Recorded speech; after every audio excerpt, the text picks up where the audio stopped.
नमस्कार। Hi friends. मैंने इससे पहले वीडियो में सब स्ट्रक्चर्स की सभी एक्टिविटीज़ को आपको डिफ़ाइन किया था कि स्ट्रक्चर्स की एक्टिविटी कैसे कंप्लीट की जाती है।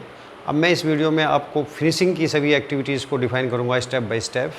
एक इंजीनियर्स के लिए ये जानना बहुत ज़रूरी है कि लेवल्स को कैसे फिक्स किया जाता है और कैसे फ्लोरिंग की जाती है और कैसे लेवल्स का डिसाइड किया जाता है, क्योंकि एक छोटी सी मिस्टेक हमारा बहुत सिस्टम को डिस्टर्ब कर देती है। और छोटी सी मिस्टेक फिर बाद में कभी भी फिनिशिंग की एक्टिविटी एक ऐसी एक्टिविटी होती है जो दोबारा सही नहीं हो पाती एक बार फिक्स होने के बाद। तो यहाँ पर बहुत कुछ एक ज़रूरी चीज़ें हैं जो मैं इस वीडियो में आपको बताऊँगा कि जो एक इंजीनियर्स काम कराते समय ये ध्यान रखे कि कैसे उस चीज़ को हम लेवल्स को फिक्स करते हैं और कैसे किन किन चीज़ों का ध्यान रखें।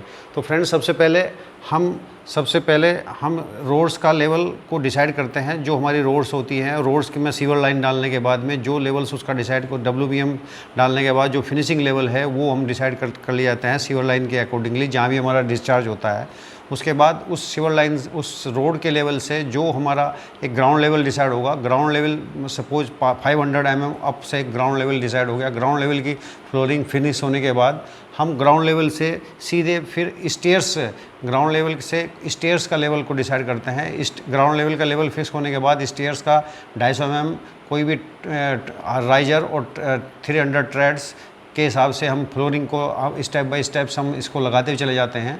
लगाने के बाद में जब हम फर्स्ट फ्लोर पे पहुंचते हैं तो स्टेयर्स के फर्स्ट फ्लोर, ग्राउंड फ्लोर का लेवल से भी हम, ग्राउंड फ्लोर के लेवल से ही हम बेडरूम को भी डिसाइड कर लेते हैं कि किस लेवल से अंदर जाना है। बट मैं आपको फर्स्ट फ्लोर से डिफाइन करना चाहूँगा कि ग्राउंड फ्लोर से जब स्टेयर्स का लेवल लगाने के बाद में जो हमारी एक राइजर, एक जो हमारा चौकी आ जाती है, जिस लेवल से हम उसको फाइनली हमारी लॉबी के लेवल में पहुंचने के बाद में तब उस लेवल को हम फाइनल एक जो भी प्लस माइनस 2 mm 20 mm जो भी लेवल्स होता है वो यहाँ पर निकल जाता है। एक फाइनल लेवल हमारा इस लॉबी में के स्टेप्स आ जाता है। ये इस लेवल से लेने के बाद हमको ये डिसाइड करना है कि हमें अंदर का जो भी ड्राइंग रूम है, बेडरूम है, वो किस लेवल पे रखना है। सपोज 50 mm 25 mm ऊपर रखना है तो इस लेवल को हम एक वाटर लेवल के द्वारा अंदर में फ्लोरिंग में जो चारों वॉल है उस वॉल पे ट्रांसफ़र करते हैं। सपोज मे बी 500 ऊपर करके हमने एक लेवल का मार्क लगा दिया, उस लेवल पे चारों ओर वॉल पे जितनी भी लेवल्स हैं उस लेवल पे घुमा करके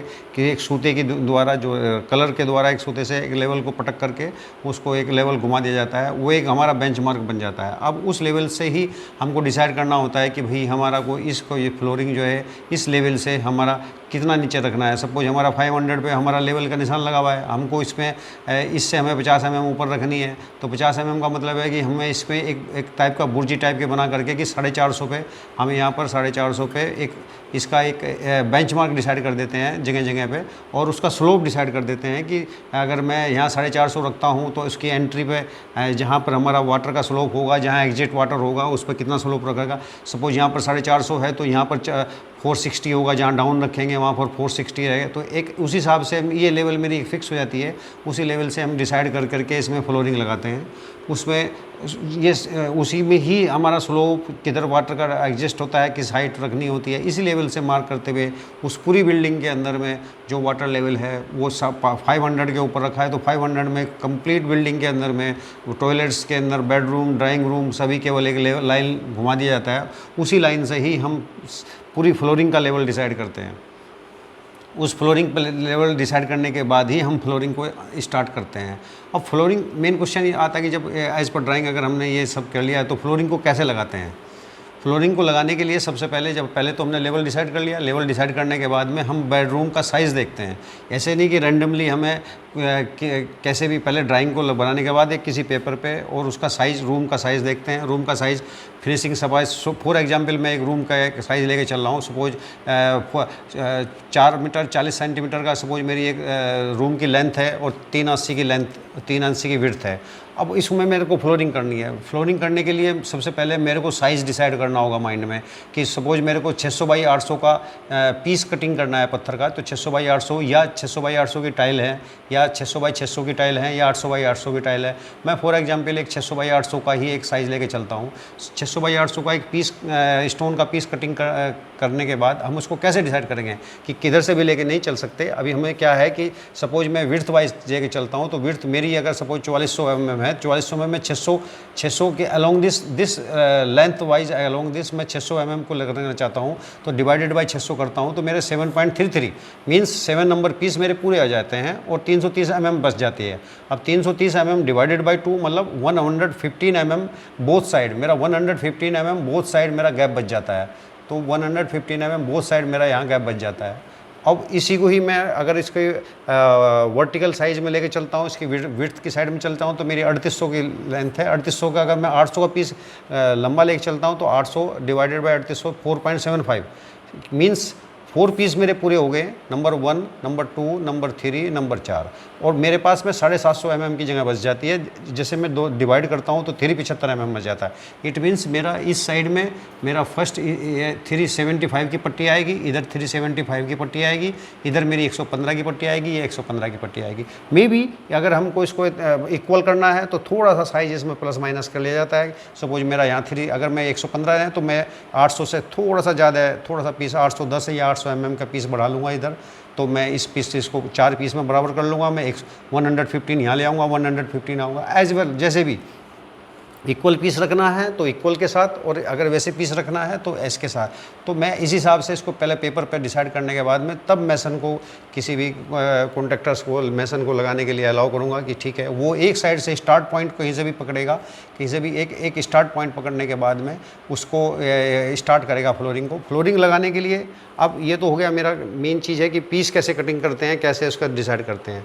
और फ्लोरिंग बिछाने के लिए भी क्या करना पड़ता है कि सपोज मेरा फ्लोरिंग बिछाने के लिए भी क्या होता है कि मेरा 50 mm का लेवल डिसाइड होगा मेरा हुआ। अगर सपोज मेरा अब इससे ये मेरा ये है और मैं यहाँ पर मैं ये स्टेयर्स है, मेरा ये लेवल ये फ्लोरिंग का लेवल आ रहा, तो अब मैं इसमें अगर मेरा 50 mm से 35 mm तक का ही अगर मेरा हाइट की मेरी डेप्थ मिलती है मसाले की, जिसमें मैंने मसाला बिछाना है, तो मैं उसमें 1/4 का सैंड कोर्स सैंड और सीमेंट का बना करके, और इसके अंदर में मैं इसको सैंड फिलिंग करके सबसे पहले मैं इसको एक लेवल डिसाइड करूँगा। लेवल डिसाइड करने के बाद में मैं अपना पत्थर को कटिंग करके उसके अंदर में पीसीस लगा करके सबसे पहले इसको लगा करके सेट करूँगा। उसके बाद में एक एक पीस उठाऊँगा और फिर उसके बाद में सीमेंट सल्ली डालने के बाद एक एक पीस को फिक्स करता जाऊँगा। सपोज मेरा 50 mm से ज़्यादा अगर मेरा डेप्थ मिल रही है, मेरे पत्थर के नीचे की जो डेप्थ मिल रही है, तो फिर मुझे क्या होगा कि मुझे एक कॉन्क्रीटिंग 1 2 4 या 1 2 4 1 3 6 की कंक्रीट बना करके मुझे इसकी जो डेप्थ है, क्योंकि ज़्यादा मसाला 50 mm से ज़्यादा अगर इसके नीचे पत्थर के नीचे मसाला आ जाता है तो वो क्रैक होने के चांस हो जाता है। तो उसके लिए फिर मेरे को 1 2 4 के इसके नीचे कंक्रीट डालने के बाद कंक्रीट डाली जाती है। कंक्रीट डालने के बाद में फिर मैं इसके ऊपर में 25 से 50 mm के बीच के अंदर में फिर मोर्टार सीमेंट सैंड मोर्टार को फिलिंग करने के बाद में तब इसके अंदर में मैं इसके फ्लोरिंग को डिसाइड करूँगा। अदर ये सबसे बड़ी मेन चीज़ होती है कि अगर इसके फ्लोरिंग में सबसे मेन चीज़ क्या होती है कि हमारा जो इसके नीचे जो गैप होता है वो अगर ज़्यादा आ जाता है, तो ज़्यादा आने से क्या होता है कि इसकी कैविटी बन जाती है। कैविटी बनने के बाद में इसके अंदर में हमें एक गैप बन जाता है, बाद में वो चलने से उसमें आवाज़ आती है। यही बेसिकली प्रॉब्लम होती है। अगर सपोज इन केस कभी अगर ऐसा आता है तो उसका फिर एक दूसरी होता है कि अगर सपोज मतलब फ्लोरिंग लगने के बाद में अगर कोई सपोज कहीं आवाज़ आ जाती है, किसी आ जाती है, तो उसके अंदर में फाइनली कहीं भी इसको ड्रिल करके कुछ ऐसा एक ग्राउट्स सीमेंट ग्राउट्स या एपॉक्सी ग्राउट्स वगैरह भर दिए जाते हैं, सो दैट उसके बाद वो तो एक ट्रीटमेंट है उसका। अदरवाइज़ तो कोशिश यही की जाती है कि किसी तरह से इसके अंदर में हमारी जो डेप्थ है, हमारे जो मोर्टार की डेप्थ है वो 25 से 50 mm के से ज़्यादा नहीं होनी चाहिए। अगर ज़्यादा होगी तो अल्टीमेटली क्या होगा कि वो बाद में आवाज़ आएगी ही आएगी। उसके लिए फिर बाद में वो ट्रीटमेंट किया जाता है। तो अब ये फाइनल फ्लोरिंग करने के बाद अब नेक्स्ट स्टेप आता है हमारा फ्लोरिंग करने के बाद में यदि टाइल्स हैं, यदि मैं टाइल्स के पीस लगता हूँ तो टाइल्स में तो कुछ नहीं है, केवल इसके कलर जॉइंट भरने के बाद में अगर कहीं मैक्सिमम अगर कोई ज़्यादा जॉइंट्स में हैं तो उसमें इपॉक्सी जॉइंट्स भी भर सकते हैं। वो करने के बाद में क्लीन करने के बाद that's flooring is okay. But अगर हमारी स्टोन फ्लोरिंग होती है तो स्टोन फ्लोरिंग के बाद में हमारा मेन आता है इसके अंदर में सबसे पहले मेन को आता है कि इसके बाद में फिर इसकी ग्राइंडिंग होती है। ग्राइंडिंग के लिए सबसे पहले इसके अंदर में आपका इपॉक्सी का जो हार्डनर होते हैं प्लस और माइनस, उस हार्डनर्स को इस पर एक लेयर की तरह बिछा करके उसको एक प्रोटेक्शन लेयर होती है, प्रोटेक्शन लेयर को बिछाने के बाद में 1-2 दिन के लिए छोड़ दिया जाता है।